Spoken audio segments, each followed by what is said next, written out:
Hello everybody, welcome to the Wednesday edition of more than 10 million residents. Kemp's new order also bans local Thursday, this was yesterday, Ashland County prosecutor. So the 1851 organization has already taken on a client with some success. So basically, this started with Cattleman's Restaurant in Savannah, Ohio, was shut down without a hearing since the Ashland County Health Department issued a cease and desist order on July 15th, 2020. So the 1851 Center filed a complaint and motion for temporary restraining order explaining that the health departments lack the authority to suspend an Ohio business license even temporarily over an alleged mask violation. So they filed it, and then this morning in the newspaper, I was so excited to see this. An Ashland County judge has ruled that a Savannah restaurant can reopen after it was shut down last week by the Ashland County Health Department because employees were not wearing face masks. Ashland County Common Pleas Judge Ronald Forstoffel on Thursday granted Cattleman's Restaurant request for a temporary restraining order on the basis that its food license was revoked without due process. So the restaurant is opening this Saturday. If you live in Ohio, any place near the Savannah, this particular restaurant, you should go there, the Cattleman's Restaurant. I don't eat probably most of what they serve there, but I almost want to drive up there and have a baked potato just to show my support. So anyway, the order applies for 14 days and the court will schedule a hearing on or before July 31st to settle the matter. Now, what I thought was wonderful, also on Thursday, this was yesterday, Ashland County prosecutor Christopher Tunnell recused his office from defending the health department because he believes the department's actions are indefensible. So the prosecutors are now starting to say, I'm not doing it. And so thankfully, we have some really wonderful sheriffs out there who are saying, I'm not participating in this nonsense, don't bother me. And now I'm hoping that more prosecutors will just say, I'm not doing this. So we need more organizations like the 1851 Center for Constitutional Law stepping up to the plate, taking on these cases. We need more prosecutors to say, I am a principled person and I will not do this. And I'll tell you what, this stuff can end quickly if we have enough principled people standing up for the citizens of the United States. There are some people, like this prosecutor, who knows what's going on, knows that our rights are being violated by a despot who used to be the governor of Ohio. All right, here's another good guy. Georgia. Governor Brian Kemp is explicitly banning Georgia's cities and counties from ordering people to wear masks in public places. He voided orders on Wednesday that at least 15 local governments across the state had adopted, even though Kemp had earlier said cities and counties had no power to order masks. Kemp's move is likely to infuriate local officials and communities that had acted, including Atlanta, Augusta, Savannah, Rome, and the governor's hometown of Athens, Clarke County. Overall, mask orders by Wednesday were covering 1.4 million of Georgia's more than 10 million residents. Kemp's new order also bans local governments from requiring masks on public property, which void requirements that some governments have imposed for citizens to wear masks inside city and county buildings. Love this guy.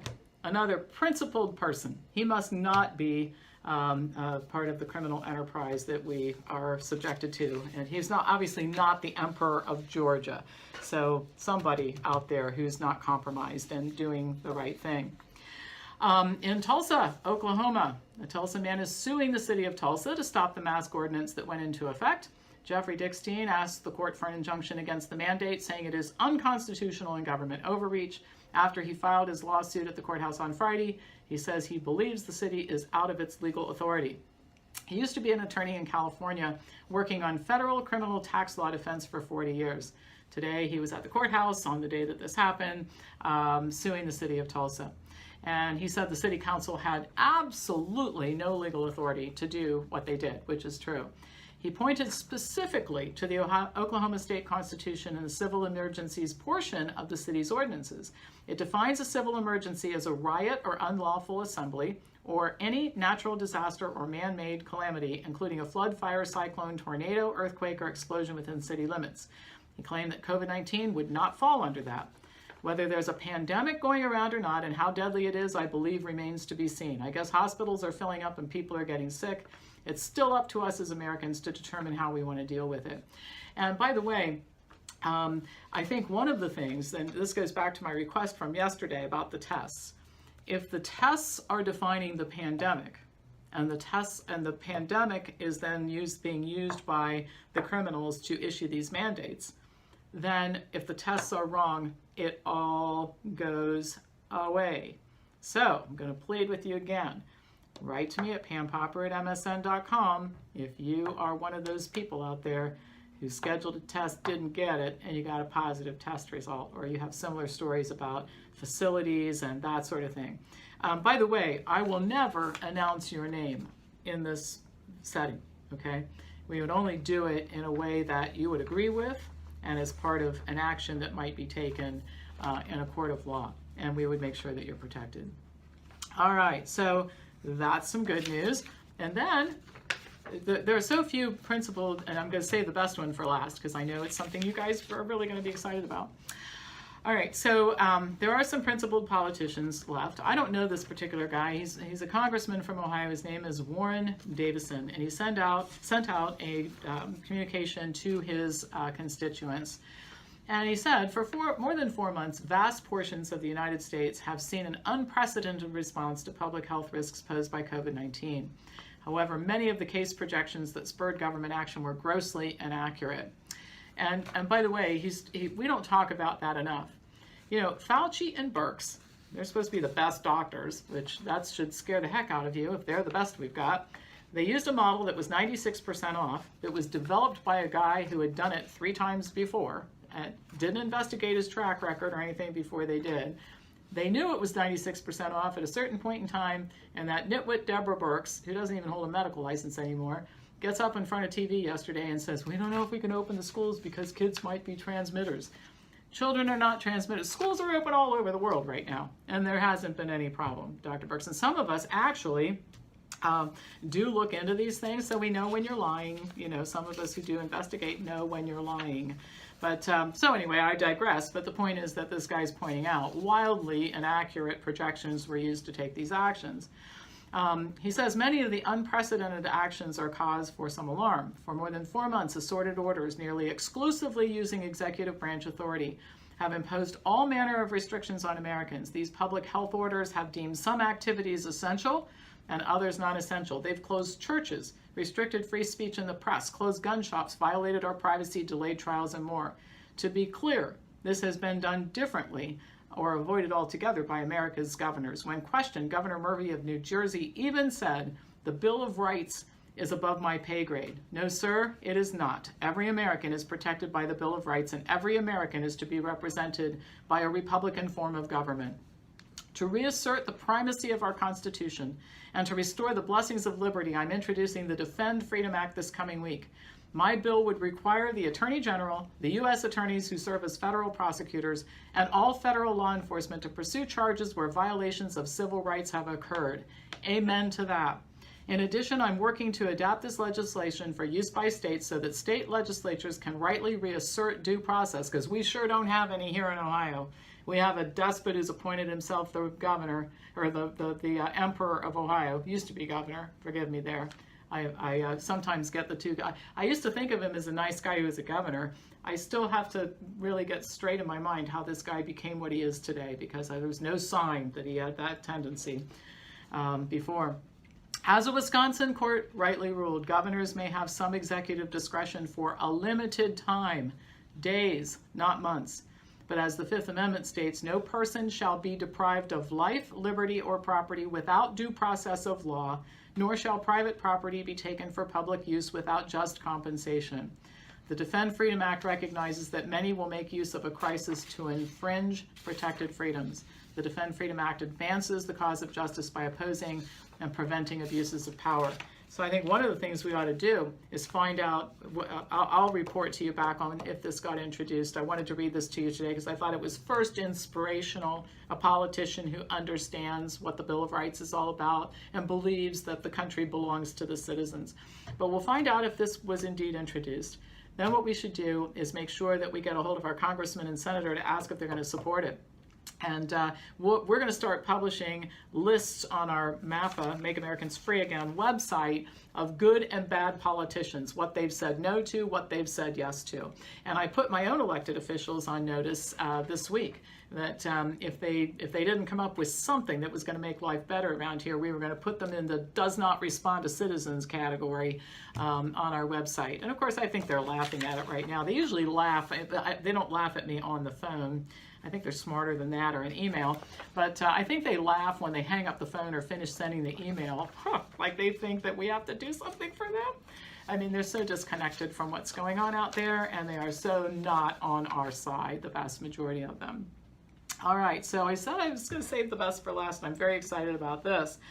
So this was written by a lawyer, and we're posting it on the Make Americans Free Again site. It'll be under legal. And it has to do with contact tracing and the Supreme Court. And I don't want to read this whole thing to you. I mean, if you want to see it, just go to the website. While you're there, join if you haven't joined, okay? So I'm just going to read the part that's the most important. The Supreme Court of the United States agrees about this contact tracing with what most of us think. The use of cell phones by government entities to geo-track people is not a new nor an unsettled issue. Although it may be legal for a hospital or university to purchase such data from a cell phone provider for research purposes, it is not lawful for the government to use the data from data scientists to track individuals without a warrant, even though that data comes from a third party. In Carpenter v. U.S., the Supreme Court held that a government entity must have a warrant to use cell data to geo-track someone, even when that data comes from a third party. Additionally, the Supreme Court held in Kylo v. U.S. that a government entity must have a warrant to use infrared technology to look inside a private building, and to do so without a warrant is a violation of our rights to privacy. For government officers to use cell data or infrared technology to track people, they must have either express permission from each person or a warrant for every single individual, or that tracking will be an unlawful search and seizure. If our officials use this technology for contact tracing without warrants, regardless of where the data comes from, it will be tantamount to legal negligence.